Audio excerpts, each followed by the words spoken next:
Hi friends, I'm Sumit here and welcome to My Life page.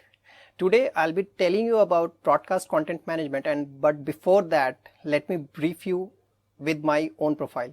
I did my BTech with electronics and instrumentation from SIET, which is in Saharanpur, affiliated to UP2U.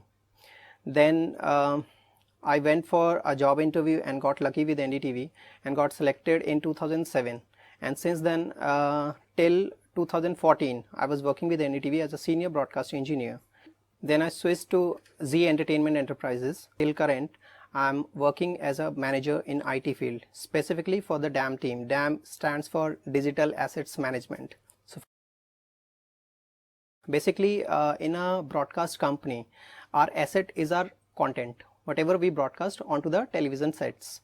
So we need to manage each and everything right from the production till the shoots, and then the pre and the post production part till it comes onto the television set. So we need to manage each and everything perfectly well in time, and it should be broadcasted well.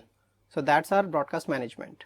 First question would be, what are the technical requirements one must possess in order to get this kind of a job?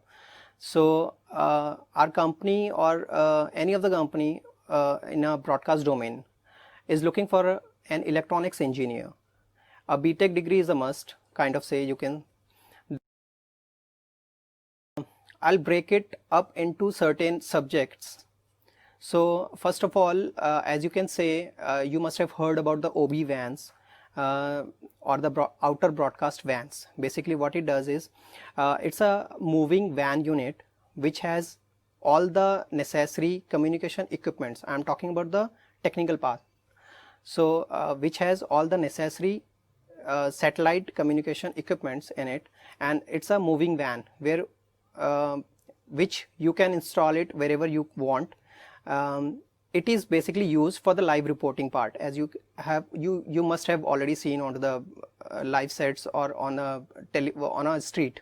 A OB van must be having a camera unit, a reporter of course will be reporting. I would like to say about the troubleshooting, because that's the most important skill you must have in order to fulfill the technical requirements. As you can say, if let's say everything is working very much fine and if something goes wrong, so you must think what would be the cause of that problem. Then you must act timely onto that. You must attack the trouble causing area, and you must be good with how to troubleshoot that well in time. So first of all, you must get trained and you must develop your skill for the troubleshooting part. There will be a huge growth in your personality and your mind levels and your overall skills, because you will learn a lot more technologies, more skills each day.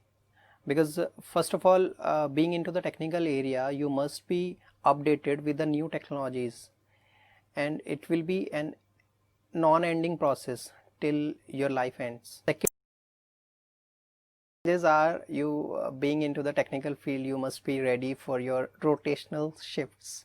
So at times you will be called in night, definitely. At times you will be called after your shifts are over. You'll have to extend your working hours, and it goes till 9 p.m. daily.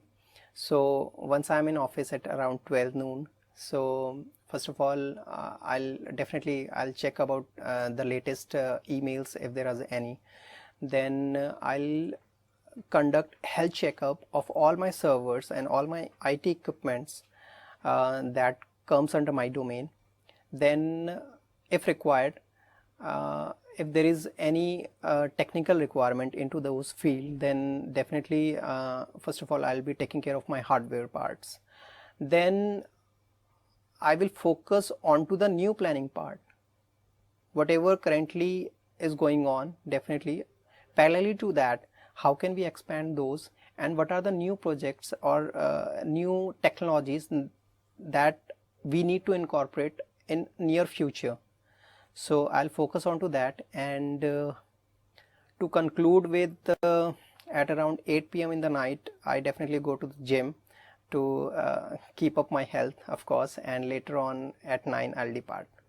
That's all my day. So with that, I'll conclude my part, and all the very best for all the students and all the new emerging professionals.